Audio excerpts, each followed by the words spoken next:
नमस्कार दोस्तों, trading master में आपका स्वागत है। अगर आप शेयर मार्केट सीख रहे हैं तो आपने दो नाम रोज सुनने को मिलता है, निफ्टी और सेंसेक्स।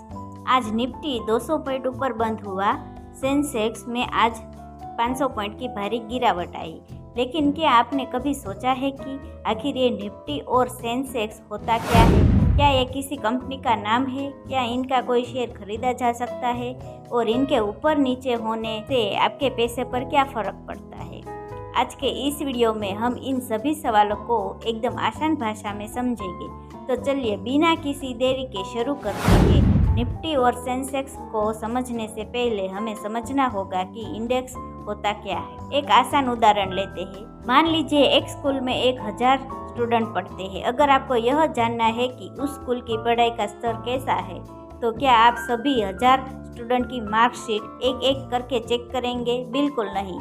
आप हर क्लास के कुछ सबसे होशियार और टॉप छात्रों की एवरेज मार्क्स देखेंगे और अंदाजा लगा लेंगे कि स्कूल का प्रदर्शन कैसा है। ठीक इसी तरह भारतीय शेयर बाजार में 5000 से भी ज्यादा कंपनियां लिस्टेड है और हर कंपनी को रोज ट्रैक करना नामुमकिन है। इसलिए बाजार के जानकार कुछ बड़ी और मजबूत कंपनियों का ग्रुप बना लेते हैं, जिसे इंडेक्स कहा जाता है। अगर इंडेक्स ऊपर जा रहा है तो इसका मतलब है कि बाजार का मूड अच्छा है, और अगर इंडेक्स नीचे गिर रहा है तो मतलब बाजार में मंदी का माहौल है। अब बात करते हैं सेंसेक्स की। सेंसेक्स का पूरा नाम सेंसिटिव इंडेक्स। यह भारत के सबसे पुराने stock exchange BSE Bombay stock exchange का मुख्य इंडेक्स है। सेंसेक्स में भारत की 30 सबसे बड़ी और आर्थिक रूप से मजबूत कंपनियां शामिल होती है। ये कंपनियां देश के अलग अलग मुख्य सेक्टर से चुनी जाती है, जैसे बैंकिंग एंड फाइनेंस जैसे HDFC SBI, IT जैसे TCS इन्फोसिस, ऑटोमोबाइल जैसे Tata Motors, pharma and health FMCG and energy जैसे रिलायंस।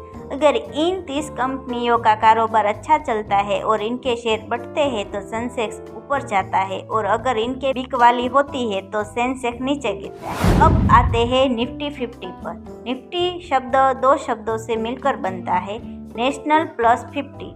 यह NSE नेशनल स्टॉक एक्सचेंज का मुख्य इंडेक्स है।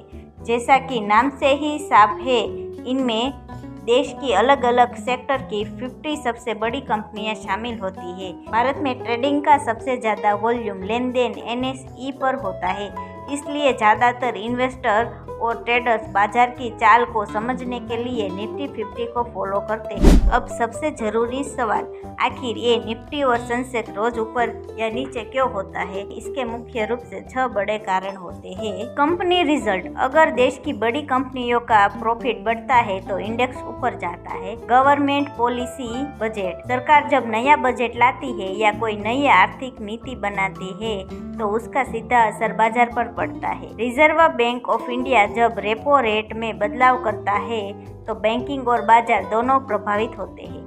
Global markets. अगर अमेरिका या यूरोप के बाजार में भारी गिरावट या तेजी आती है तो उसका असर भारतीय बाजार पर भी दिखता है। Foreign investors. जब विदेशी निवेशक भारत के बाजार में पैसा लगाते हैं तो बाजार चढ़ता है, और जब पैसा निकालते हैं तो बाजार गिरता है। News and events. चुनाव, युद्ध, महामारी या अंतर्राष्ट्रीय खबरें बाजार में उतार चढ़ाव लाती है। अगर आप स्टॉक मार्केट में बिल्कुल नए हैं तो यह बात हमेशा ध्यान रखें, इंडेक्स सिर्फ एक दिशा दिखाता है। ऐसा जरूरी नहीं है कि अगर निफ्टी 100 पॉइंट गिर गया तो आपकी खरीदी हुई छोटी कंपनी का शेयर भी गिरेगा। इसलिए सिर्फ निफ्टी देखकर पैनिक न हो। हमेशा किसी भी कंपनी में निवेश करने से पहले उसकी खुद की रिसर्च जरूर करें। अगर आपको यह वीडियो पसंद आया हो तो वीडियो को लाइक करें, अपने दोस्तों के साथ शेयर करें और ट्रेडिंग मास्टर चैनल को सब्सक्राइब करना मत भूलिए। अगर आपके मन में कोई सवाल है तो उसे कमेंट में जरूर लिखें, मैं उसका जवाब देने की पूरी कोशिश करूँगी। मिलते हैं डे 6 में, जहाँ हम सीखेंगे IPO क्या होता है और IPO में अप्लाई करके पैसे कैसे कमाए जाते हैं। धन्यवाद।